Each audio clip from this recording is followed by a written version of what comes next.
I'd like to announce that today marks a special occasion.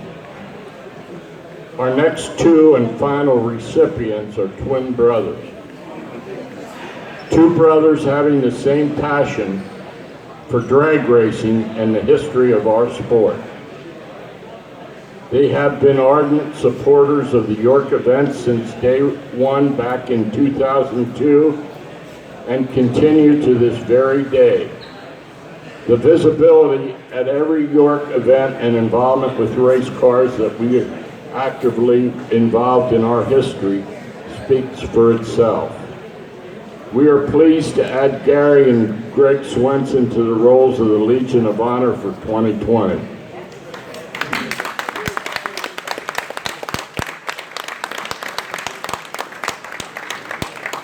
No wonder I can never tell you apart. They are twins. Congratulations, Ben. Which one's Gary? Gary. Gary's first exposure to drag racing in 1966 when his father handed him the May 1966 issue of Popular Hot Rod and said, "Here, read this." It was like someone switched on a light, and he's been hooked ever since. It's the first race he attended in 1969 Superstock Nationals. That's not a bad race to start at. He stayed a spectator for years with the expectation of running a street-driven Corvette at Maple Grove Dragway once in the mid-1980s. Almost got you. Year the muscle street cars eventually led him to drag racing more serious level. Again, it was outside the influence that got him going. He was talking racing one day with his wife Beth when she said to him, "You have been talking about this, go get it."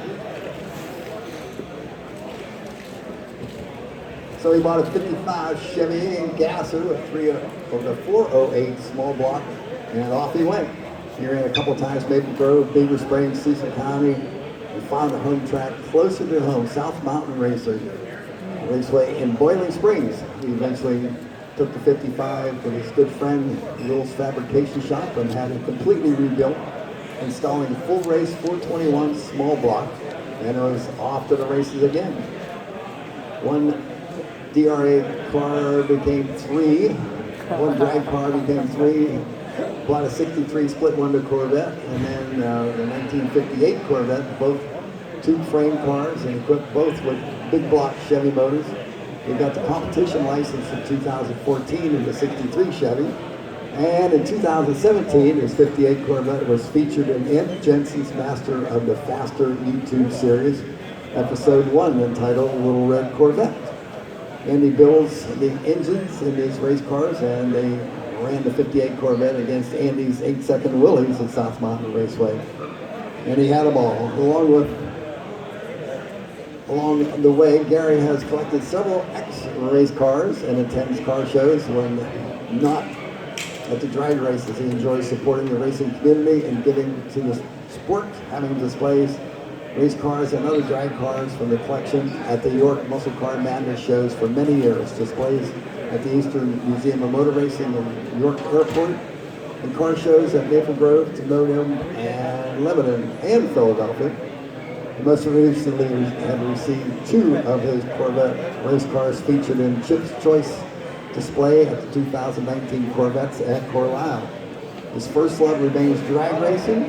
We are sure we'll find one of his drag cars on display today, 2 of them, along with one from his brother Greg. Welcome, and thanks for your solid participation.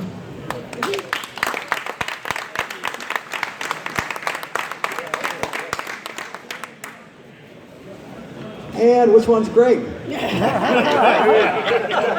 other guy. He's not here, he left. Greg has been a resident of York, Pennsylvania in 1869, along with his parents and sister Carol, and twin brother Gary from Scotch Plains, New Jersey. Over the years, he has become a street rodder, drag racer, and nostalgia car collector. He has been an avid supporter, along with his brother Gary, of the local nostalgia drag racing community, including his numerous York US 30 Leegion car shows. Like many other race fans, it's the cars, their history, and the enduring friendships that you make so rewarding for Greg. In 1969, during their family search for a house in York, the realtor mentioned that there was a drag strip just 6 miles west of town, York US 30. After years of poring over popular hot rodding, hot rod, and superstock, and drag race dated magazines, Greg and Gary couldn't wait to see their first drag race when their parents took them to the Saturday night qualifying for the 5th annual Superstock Nationals at York. One look at the flames coming out of the weed burner headers on the funny cars, along with the smell of nitro, and they both were hooked. In the years that followed, Greg has enjoyed racing his 1987 Dodge Charger, originally built by Reed Downs and later owned by Larry Funk Miller.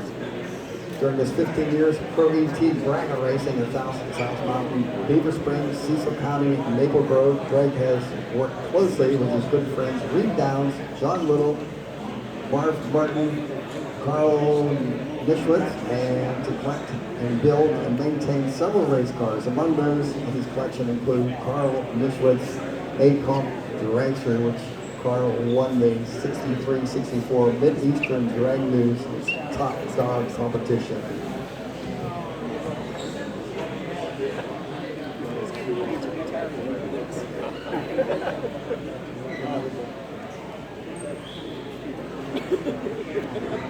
Also, at Pittsburgh connection, they have the bubblegum car, the DA Santucci Top Gas Dragster, with DA won the 1969 NHRA U.S. Nationals, Bob Carroll and Fred Zipp's Custom Auto Top Gas Dragster, which ran out of Marietta. And most recently, they purchased Bruce Larson's USA 1 Nostalgia Tribute car, the 1972 Camaro Funny car. You saw it here today. These latest projects include John Baumann's 1968 Heavy Superstock Barracuda and Mickey Hale's 1948 Austin Gasser, both of which should be ready for nostalgia competition in 2020. Although the year Greg's goal has always been to enjoy drag racing as a car owner and driver, and to preserve and share the rolling piece of history from the golden age of drag racing with friends and fans of all ages. The goal that is immensely appreciated by all of us in attendance here today. That's an understatement. We welcome the Swenson brothers to our fraternity. Congratulations. We are extremely grateful to have you here. You first. Go. I want to say thank you very much. It's really an honor to be inducted into this NNDRA Legion of Honor. Both Greg and I have been drag racing fans for many, many years, since we were small, and as the years passed, the bug bit, and we both got into drag racing our own cars, and still love it to this day. There's few experiences like a great burnout and a launch. So I want to say thank you to Darwin, and also Pat, and thank you for the entire community for keeping this show going and keeping this sport and this portion of the sport alive. Thank you very much. I'd like to also echo what Gary just said. Basically, we saw our first drag race in 1969 at the 5th Annual Superstock Nationals out at York, and absolutely fell in love with the sport and could not get enough of it. And that is probably why both of us are turned more and more towards the nostalgic end of the sport today. And we are just very happy to be, a part of the nostalgic community and a part of the racing community. Absolutely enjoy it. As Gary said, there's nothing better than a good burnout and a killer launch. So everything is about the first 60 feet. But I want to thank Darwin very much for all of his support over the years. I'd also like to thank my girlfriend, Roberta Shue, who's out there taking pictures, for all her support. She is my main crew chief and crew member, along with a tremendous amount of support, obviously, from my brother Gary, and also over the years, Carl Nishwitz, who we lost last year, a dear friend. And actually, I still have my cars stored in Carl's garage, and that's where they are worked on and come out of, and I think of Carl every time I'm in there. And also with John Little and Reed Downs, those are people who allow me to get down the track, and it is just a blast, and I look forward to many more years going forward And with that, I'm going to end my long-winded conversation and say thank you very much, Darwin, and the entire Established community.